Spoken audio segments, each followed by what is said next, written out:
Hello friends, today we will discuss a new topic that is the somaclonal variation. Somaclonal variation के बारे में आज हमें discuss करना है।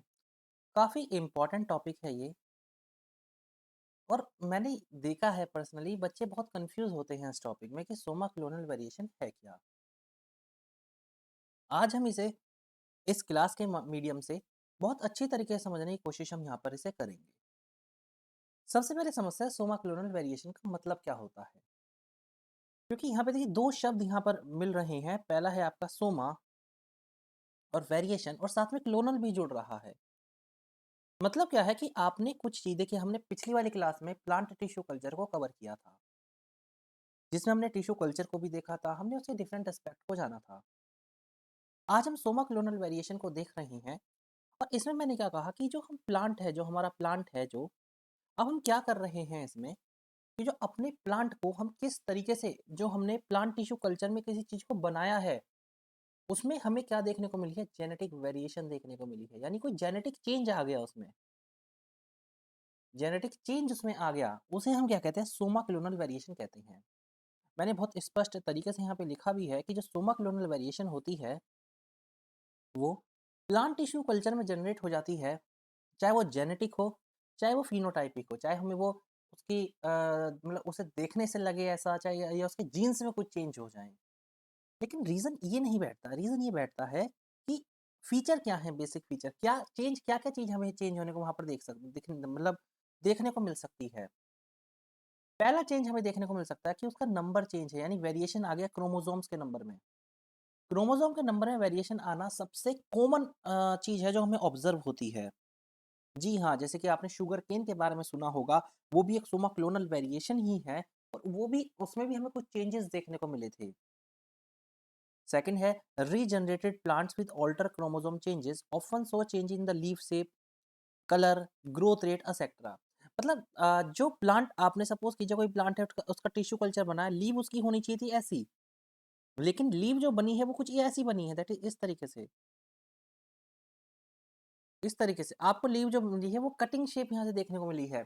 तो कोई ना कोई चेंज यहाँ पर आया है, चाहे वो मैंने जैसे को पहले ही बताया, देखिए चाहे वो फिनोटाइपिक चेंज हो सकता है, चाहे वो जेनेटिक चेंज हो सकता है। और यही है एक हमारी सोमा क्लोनल वेरिएशन, इसे ही हम सोमा क्लोनल वेरिएशन कहते हैं। ये जनरली हेरिटेबल होती है और बहुत लंबे समय तक प्रसिस्ट करती है, पर्टिकुलर प्लांट्स में।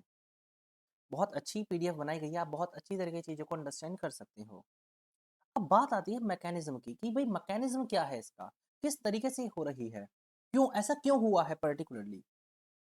देखिए, दो कारण इसके हो सकते हैं, दो कारण, मेन दो कारण हैं।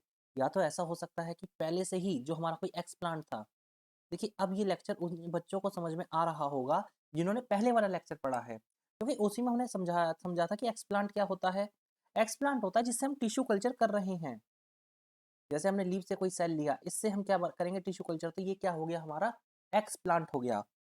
चलिए कमेंट बॉक्स में एक चीज़ मुझे ज़रूर बताइएगा, एक्सप्लांट को हम लीव से ही कर सकते हैं, स्टेम से कर सकते हैं या सबसे कर सकते हैं? ये चीज़ आप मुझे कमेंट बॉक्स में ज़रूर बताएंगे।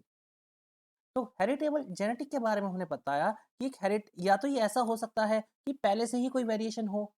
हमारे जो हमने जैसे पहले देखा था, हमने स्टेराइल रूम था हम पर, जो हमने पीछे पढ़ा था प्लांट टिश्यू कल्चर में, शायद हम उसे अच्छी तरीके से कर ही ना पाए हो, जिस वजह से कोई ना कोई वेरिएशन रह गई हो या कोई म्यूटेशन हो गया हो अंदर। ऐसा भी हो सकता है कि जो हमें आज सोमा क्लोनल वेरिएशन देखने को मिल रही है। और देखिए सोमा क्लोनल वेरिएशन बहुत इंटरेस्टिंग टॉपिक है, क्योंकि इसमें एक नई वेरिएशन आ गई। अगर आप इसे प्रैक्टिकल रूप से देखोगे तो हमने कोई चीज़ बनाने की कोशिश की है, लेकिन उसमें वेरिएशन आ गई है। अब वो वेरिएशन आई कैसे? या तो उसमें पहले से ही वेरिएशन थी, या वेरिएशन जनरेट हुई है टिश्यू कल्चर के समय।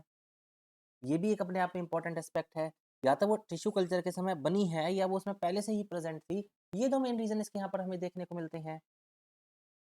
या ऐसा भी हो सकता है कि टेम्पोररी चेंज हो, ये कुछ समय का चेंज हो। ये चीज़ हमने यहाँ पर जानने की कोशिश की है। देखिए मैंने एक आपके सामने साइकिल बनाई है, इससे पहले हम इसे देख लेते हैं। या इसे हम देख लेते हैं यहाँ पे कि किस तरीके से हमें वेरिएशन देखने को मिलती है। ये पूरी एक वेरिएशन मैंने यहाँ पर डाली थी, जस्ट एक सेक फॉर अंडरस्टैंडिंग के लिए, लेकिन इसे हम बिल्कुल आखिरी में लेक्चर में देखेंगे, क्योंकि हमें सारा प्रोसेस पहले यहाँ पर अच्छी तरीके से पढ़ना है। देखिए, अब सोमा क्लोनल वेरिएशन कितने तरीके की होती हैं? ये कोज़ क्या होता है? देखिए सबसे पहले हम कोज़ को ही जान लेते हैं।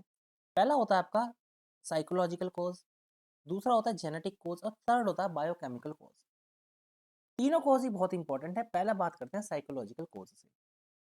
देखिए, मैंने आपको पहले भी बताया था पिछले लेक्चर में जब हम प्लांट ब्रीडिंग को पढ़ रहे थे, प्लांट ब्रीडिंग हम कवर कर रहे थे कि प्लांट ब्रीडिंग के समय हो क्या रहा था। मैंने बताया था कि हम एक न्यूट्रिएंट मीडियम लेते हैं, न्यूट्रिएंट मीडियम लेते हैं, जो कि ये न्यूट्रिएंट मीडियम वही है जो करता क्या है पर्टिकुलरली, ये न्यूट्रिएंट मीडियम मैं ये कह सकता हूँ कि कहीं न कहीं प्लांट को मदद करता है या उस एक्स प्लांट को मदद करता है, उस एक्स प्लांट को मदद करता है क्या करने में, ग्रो करने में। अब कुछ ऐसा आया हो, क्या पता इसमें हम कुछ चेंज कर दिया हो हमने, या हमें कोई न्यूट्रिएंट की जो क्वांटिटी कम डालनी थी हमने ज़्यादा डाल दी, जिस वजह से कोई वेरिएशन क्रिएट हो गई हो, ये हो सकता है। तो पहला तो है कि ग्रोथ रेगुलेटर हमने गलत डाल दिए, और दूसरा ये है कि कुछ कल्चरल कंडीशन हमारी गलत हो गई इसमें। दो कोज यहाँ पे, दो चेंज यहाँ बनते हैं जो हमें यहाँ पर जानना बहुत ज़्यादा जरूरी है। या तो ऐसा हुआ हो कि प्लांट ग्रोथ रेगुलेटर थोड़े चेंज हो गए, या कल्चरल कंडीशन अच्छी नहीं रही जिस वजह से हमें ये सब चीज़ें देखने को मिली हैं। तो पहला कोर्स हमने साइकोलॉजिकल कोर्स जाना है, यहाँ पे साइकोलॉजिकल कोर्स हमने पढ़ा, और उसमें हमें ये दोनों चीज़ देखने को पर्टिकुलरली यहाँ पर हमें मिलती हैं। ठीक है। दूसरा जो चेंज यहाँ पर हमें देखने को मिलता है वो है that is your particular second course हमें देखने को मिलता है वो है हमारा जेनेटिक कोर्स, कि जीन्स की वजह से कैसे क्या चेंज हमें देखने को मिल सकता है। देखिए, ये टर्मिनोलॉजी बहुत इंपॉर्टेंट है, हर बार क्वेश्चन इस पे देखने को मिला है, काफी सारे पीवाईक्यू इस पे बने हैं। अब हुआ क्या होगा, या तो क्या ऐसा हो सकता है कि या तो गेन या लॉस हुआ हो एक से ज्यादा क्रोमोसोम का, जिसे हम क्या कहते हैं, एनियोप्लॉइडी कहते हैं, या पूरा जीनोम ही उड़ गया हो, या पूरा जीनोम एक्स्ट्रा आ गया हो जिसे हम पॉलीप्लॉइडी कहते हैं, या ट्रांसलोकेशन हुई हो, कि जो आर्म्स होते हैं क्रोमोसोम के, जो आर्म्स होते हैं ये भी मैं पढ़ा चुका हूँ आपको, वो स्विच कर गए हों, या इन्वर्जन हुआ हो जिसमें क्रोमोसोम के जो पीस हैं वो इन्वर्टेड हो गए हों। ये चार मेजर कोज हैं जो जिन वजह से जेनेटिक चेंजेस हमें देखने को मिलते हैं। ये चीज है जो हमें बहुत ज्यादा जानना जरूरी है, क्योंकि कल आपको सीधा वो ऑप्शन दे देगा कि ये बताइए कि एनिप्लॉइडी होती क्या है, और वहाँ पे कंफ्यूज होना भी बहुत आसानी से बच्चा कंफ्यूज हो जाता है, क्योंकि कहीं न कहीं बेसिक हमें वहाँ याद नहीं आ पाता इतनी जल्दी। तो ये हमारी एनिप्लॉइडी है कि पर्टिकुलरली होता क्या है। एक आती है हमारी पॉलीप्लॉइडी। पॉलीप्लॉइडी मैंने आपको बताया कि एक पूरा जो है हमारा जीनोम ही क्या हो गया, ऐड या लॉस हो गया। इसे पॉलीप्लॉइडी कहा जाता है, एक ट्रांसलोकेशन है और एक आपका इन्वर्जन है। कुछ जेनेटिक कोज भी इसके आते हैं, जैसे कि डिलीट कर देना, पूरा क्रोमोसोम ही डिलीट हो गया, या पूरा क्रोमोसोम इन्वर्टेड हो गया, या एक नया क्रोमोसोम अपने आप बन गया, या ट्रांसलोकेशन हो गया, यानी आर्म्स जो थे वो स्विच हो गए हैं क्रोमोसोम के। ये चीज है। कुछ और चेंजेस भी होते हैं, देखिए इसमें ऐसा हो सकता है कि जो प्रोटीन फीड कर रहा था वही चेंज हो गया हो। ये बहुत, देखिए बहुत छोटा टॉपिक है सोमा क्लोनल वेरिएशन, लेकिन इससे बस जो क्वेश्चन बनते हैं, जो मेजोरिटी में क्वेश्चन बने हैं वो इस वाले चीज से बने हैं, यानी इस वाली चीज से। ये वन पॉइंट मैं लिख देता हूँ यहाँ, इंपॉर्टेंट है, क्योंकि इससे ही सबसे ज्यादा क्वेश्चन हमें देखने को आज तक मिले हैं। क्योंकि बच्चा ही कंफ्यूज हो जाता है, एन्यूप्लॉइडी क्या है, पॉलीप्लॉइडी क्या है। तो मैंने इसलिए यहाँ पे अच्छी तरीके से चीज़ों को यहाँ पे मैंने मेंशन भी किया है। अब देखिए आगे चलते हैं इसमें। डीएनए सीक्वेंस में चेंज आना, कोई फ्रेगमेंट चेंज हो गई, कोई प्रोटीन ऐड हो गया, ये सब चीज़ें हमें इसमें देखने को मिलती है। और थर्ड जो हमारा यहाँ पे कोज था वो भी हमने यहाँ पर देखा, यानी हमने अभी तक कोज को पढ़ लिया। अब कोई पर्सन इसे डिटेक्ट कैसे करेगा, कि मैं डिटेक्ट कैसे करूँ। देखिए सबसे पहला चीज़, भाई मॉर्फोलॉजिकल कैरेक्टर आप देख लीजिए, कि अगर कोई प्लांट की शेप में चेंज हुआ है, मैच्योरिटी की डेट में चेंज हुआ है, या कोई साइज चेंज हुआ है लीफ का, तो आपको ये चीज़ पता चल जाएगी कि कोई ना कोई वेरिएशन यहाँ पर हुई है। यही नहीं, आपको ये चीज़ भी देख के पता चल जाएगी कि सीड दूसरा आ रहा है, शेप दूसरी है, या इल्ड नहीं आ पा रही। सपोज कीजिए पहले इल्ड अच्छी थी, लेकिन अब इल्ड अच्छी नहीं आ रही। इन फैक्टरों को देखकर भी हम पता लगा सकते हैं कि कोई ना कोई वेरिएशन हुई है या नहीं हुई। फिर हमने जाना कि कुछ साइटोलॉजिकल स्टडी पढ़ सकते हैं। हाँ, हम पढ़ सकते हैं कि सेल में कोई चेंज तो नहीं हुआ जो नया सेल बना है। हम ये पढ़ सकते हैं कि मोर्फोलॉजी क्या है क्रोमोसोम्स की, कोई चेंज तो नहीं हुआ इनकी शेप में। ये चीज़ें पढ़ के हम इस बात का बहुत आसानी से पता लगा सकते हैं कि पर्टिकुलरली सोमा क्लोनल वेरिएशन हो रही है या नहीं हो रही। फिर हमने जाना कि वेरिएशन डिटेक्शन भी होती है डीएनए के कंटेंट में। आप फोटोमीटर जो होता है, उससे ये बात पता लगा सकते हो कि डीएनए का जो कंटेंट है, उसमें कोई चेंज तो नहीं हुआ। तो ये डिटेक्शन है, कि हम कैसे चेंज करें। देखिए डिटेक्शन एक एज़ अ स्टूडेंट ऑफ मैं कह सकता हूँ कि एज़ अ स्टूडेंट हम ये बात बहुत जनरली भी कह सकते हैं कि अगर हमें चेंज का डिटेक्ट करना है, तो कुछ चेंजेज़ हैं जैसे कि प्लांट की हाइट हो गई, जैसे कि यील्ड हो गया फ्लावर का, या जैसे कि रूट की टिप हो गई, लीफ की टिप हो गई, हमें उसे देख के चीज़ पता लगानी है। ये चीज़ बहुत ज़्यादा हमारे लिए ज़रूरी है। अब देखिए यही नहीं, अब कुछ और मेथड भी होते हैं। आप ये भी कर सकते हो कि ये चीज़ भी पता लगाई जा सकती है जेल फोरेसिस से कि कोई पर्टिकुलरली यहाँ पे एंजाइम की कंसंट्रेशन तो चेंज नहीं हुई, कोई प्रोटीन तो चेंज नहीं हुआ, कोई पिगमेंटेशन में चेंज तो नहीं आया। आप डिसीज़ को डिटेक्ट कर सकते हो जाके कि कौन-सी डिसीज़ इसमें हो रही है। तो ये कुछ मेथड हैं और ये जनरल है मेथड। देखिए ये मेथड है जनरल। बहुत ईज़ी तरीके से हम पता लगा सकते हैं। ये हमारे लिए ज़रूरी है और देखिए ये एमएससी में हमें पढ़ाया भी जाता है। लेकिन अभी हमें चीज़ों को ऊपर-ऊपर से चीज़ें समझनी है कि पर्टिकुलरली कैसा क्वेश्चन इससे पुट अप हो सकता है। अब हम बात करेंगे कि एडवांटेजेस क्या हैं? अगर सोमा क्लोनल वेरिएशन हो भी गई, तो इसके एडवांटेजेस हमें क्या एडवांटेजेस इसके देखने को मिलेंगे? या अच्छी बात है कि भई सोमा क्लोनल वेरिएशन हो गई, तो इसमें अच्छी बात हमें क्या देखने को मिलती है? देखिए, सबसे पहली बात, क्या पता कोई क्रॉप में इम्प्रूवमेंट ही हो जाए, सबसे पहली बात ये है। क्या पता ऐसा हो कि वही वेरिएशन आ जाए, जो कि एक्सिस्ट कर जाए नेचर में, जो कि नेचर में एक्सिस्ट कर जाए। दूसरी बात ये भी है, सबसे इम्पोर्टेंट बात है ये कि कोई वेरिएशन अगर इसमें जनरेट होगी, तो वो नेचर में एक्सिस्ट कर जाए। नेचर में प्लांट अच्छी तरीके से एक्सिस्ट कर जाए, अगर कोई एनवायरमेंटल चेंज हो, तो वहाँ पे वो एक्सिस्ट कर जाए। फिर ये है कि इम्प्रूव्ड वैरायटी होती है, मेटाबोलाइट्स के प्रोडक्शन इंक्रीज़ हो जाता है। सिलेक्शन होता है प्लांट रेसिस्टेंट वैराइटीज़ का, कि हाई सॉल्ट कंसंट्रेशन हो, चाहे टॉक्सिटी हो, इससे प्लांट को कोई इफ़ेक्ट नहीं पड़ेगा। ये चीज़ यहाँ पे बहुत ज़्यादा हमारे लिए ज़रूरी है। और साथ ही साथ में देखिए, अगर आपको एडवांटेजेस पता हैं, तो आपको एप्लीकेशन भी पता होनी चाहिए क्रॉप एप की, कहीं आपको ये चीज़ देखने को मिली है।